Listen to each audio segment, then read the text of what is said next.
Hello student, आज हम जानेंगे रिफ्लेक्शन क्लेस्ट्रॉन का operation, characteristics and application. Reflection klystron, reflection word ये दर्शा रहा है कि इसमें इलेक्ट्रॉन की एक बीम होती है जो कि रिप्लेयर से रिपल करके वापस आती है। तो इसी टर्म को इलेक्ट्रॉन के रिफ्लेक्शन के टर्म से ही रिफ्लेक्स बोला गया है, इसीलिए इसको हम रिफ्लेक्स क्लेस्ट्रॉन बोलते हैं। तो पहला जो इसमें स्टेप है या पहला इसका जो पार्ट है वो है इलेक्ट्रॉन गन। तो इलेक्ट्रॉन गन में क्या है, कैथोड है और एनोड है। यहाँ वी आर वोल्टेज और V out is a high DC voltage. तो वी आर वोल्टेज और हाई डीसी वोल्टेज जब हम ऑन करते हैं, मीन्स क्लेस्ट्रॉन को जब हम ऑन करते हैं तो क्या होता है कि वहाँ पे ग्रीन कलर में आपको दिखा रहे हैं कि इलेक्ट्रॉन जनरेट हो रहे हैं।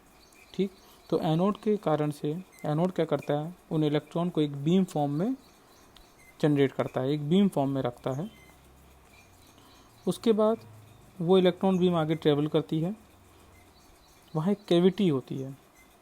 तो कैविटी के बीच में जो गैप है उसको हम बोलते हैं गैप वोल्टेज। और कैविटी में नीचे वाले पार्ट में आप देख सकते हैं वहाँ Vs एक साइनोसोडल इनपुट सिग्नल अप्लाई कर रखा है।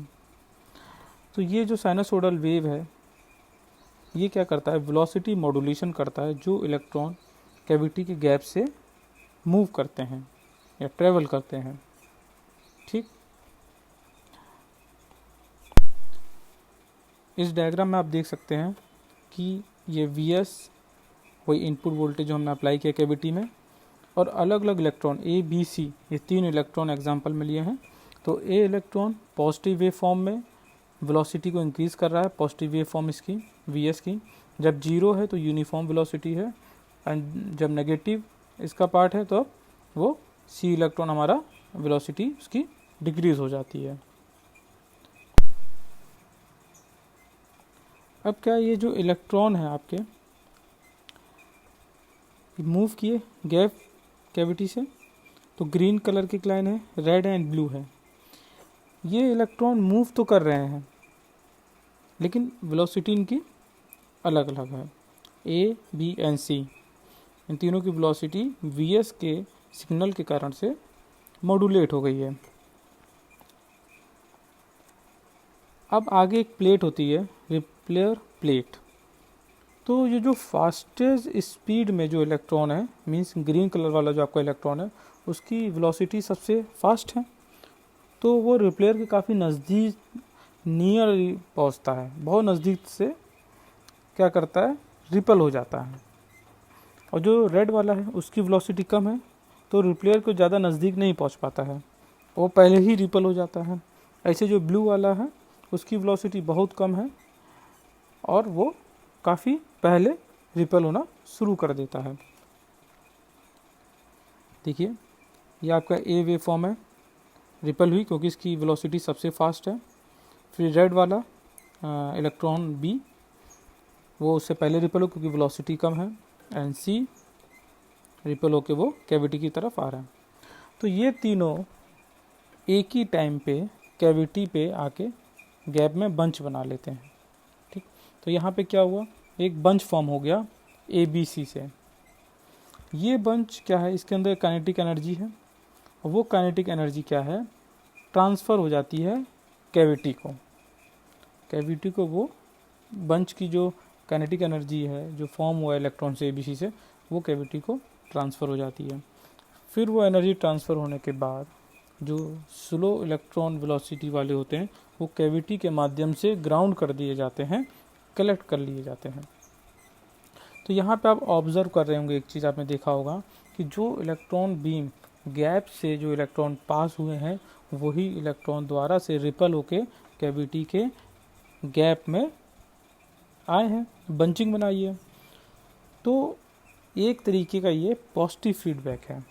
जिस तरीके से आपने एनालॉग इलेक्ट्रॉनिक्स में ओपन में जब आप पॉजिटिव फीडबैक देते हैं या फिर किसी ट्रांजिस्टर में जब हम पॉजिटिव फीडबैक देते हैं तो उससे क्या होता है, वहाँ पे ऑसिलेशन जनरेट होते हैं। बार्क-हाउज़ेन क्राइटेरिया जो आपका तो वही कंसेप्ट यहाँ पे है कि ये जो इलेक्ट्रॉन का रिपल होकर दोबारा से इनपुट की तरफ आना और कैविटी के गैप में बंचिंग फॉर्म करना, तो ये एक तरीके का पॉजिटिव फीडबैक है और इसी कारण से यहाँ पे आपका ऑसिलेशन प्रोड्यूस हो रहा है।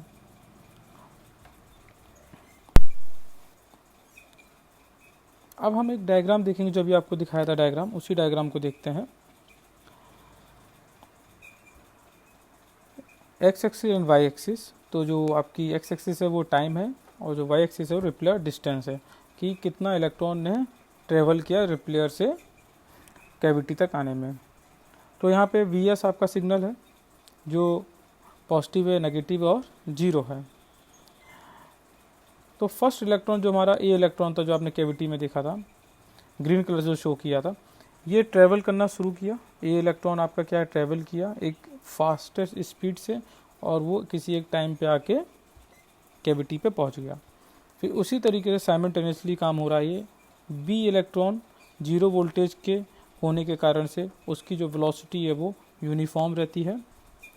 ये आपकी वेलोसिटी यूनिफॉर्म है और ए की वेलोसिटी क्या है, फास्ट है।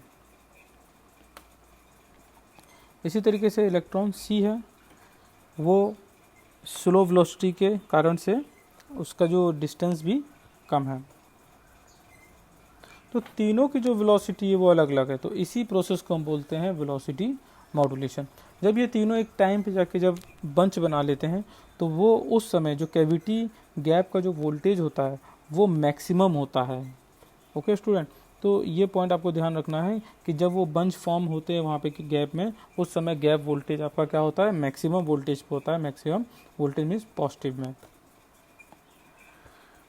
तो उस समय क्या है कि वो ट्रांसफ़र कर देते हैं अपनी kinetic energy to the cavity को। अब यहाँ एक रिलेशन देख रहे हैं हम, वेलोसिटी और डिस्टेंस ट्रेवल।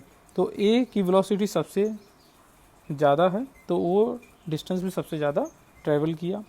बी की वेलोसिटी ए से कम है तो उसका डिस्टेंस भी ट्रैवल कम है। आप ऊपर फिगर से देख सकते हैं, रेड वाली लाइन, इनकी लेंथ मेजर कर सकते हैं। और सी की वेलोसिटी सबसे कम है तो उसने डिस्टेंस भी कम ट्रैवल किया। तो इस सिंक्रोनाइजेशन से इससे क्या होता है कि वेलोसिटी वेरिएशन और जो डिस्टेंस भी उनका कम हो रहा है, तो उससे क्या कि तीनों इलेक्ट्रॉन एक ही समय पे कैविटी गैप में बंचिंग फॉर्म करते हैं। अब कैरेक्टरिस्टिक्स देखते हैं। फर्स्ट है लो पावर जनरेटर। ये एक तरीके का लो पावर को जनरेट करता है 10 से 500 मिली वाट तक, जो फ्रीक्वेंसी होती है उस समय 1 से लेकर 25 गीगाहर्ट्ज़। सेकेंड, एफिशिएंसी इसकी होती है 20 से 30%। फ्रीक्वेंसी रेंज 0.4 से 200 गीगाहर्ट्ज़ होती है। रिप्लेयर वोल्टेज जो वी आर यूज़ किया जाता है वो 20 से 600 वोल्टेज तक यूज़ किया जाता है। एसिमुलेटर वोल्टेज जो होता है 250 से लेकर 600 वोल्टेज तक का होता है। बीम डीसी करंट, जो इलेक्ट्रॉन से जो करंट फॉर्म होती है वो 10 से लेकर 30 मिली एम्पियर तक होती है। Spacing between the repeller and the cavity is 0.2 to 1 centimetre. और वही 2 कैविटी कैलिस्ट्रोम में 2 कैविटी की डिस्टेंस होती थी 2 से लेकर 5 सेंटीमीटर। एप्लीकेशंस क्या हैं इसकी, ये माइक्रोवेव को जनरेट करने के लिए एक सिग्नल सोर्स है। ठीक है, ये एक तरीके के माइक्रोवेव जनरेट करने का सोर्स होता है। लोकल ऑसिलेटर इन माइक्रोवेव रिसीवर, रिसीवर में जो हमको गीगाहर्ट्ज़ फ्रीक्वेंसी की ज़रूरत होती है डीमॉड्यूलेट करने के लिए किसी भी सिग्नल को, तो वहाँ पे गीगाहर्ट्ज़ फ्रीक्वेंसी को जनरेट करने के लिए हम इस रिफ्लेक्स क्लेस्ट्रॉन को as a local oscillator use करते हैं। Used in the laboratory for microwave measurement. Power, current और डिफरेंट पैरामीटर जो फ्रीक्वेंसी की मदद से कैलकुलेट किए जाते हैं, तो वहाँ पे जो फ्रीक्वेंसी जनरेट किया जाता है वो हम रिफ्लेक्स क्लेस्ट्रॉन से करते हैं। इन रडार रिसीवर, किसी भी ऑब्जेक्ट को डिटेक्ट करना है तो हम वहाँ पे भी, रडार में भी इसका एप्लीकेशन है। पैरामेट्रिक एम्पलीफायर, तो पैरामेट्रिक एम्पलीफायर है, वहाँ पे क्या होता है कि ऑसिलेटर की ज़रूरत होती है, पंप ऑसिलेटर की, तो वहाँ पे भी इसका यूज़ है रिफ्लेक्स क्लेस्ट्रॉन का। थैंक यू स्टूडेंट इस वीडियो को देखने के लिए, और नेक्स्ट हमारा लेक्चर रहेगा माइक्रोवेव डायोड्स पे।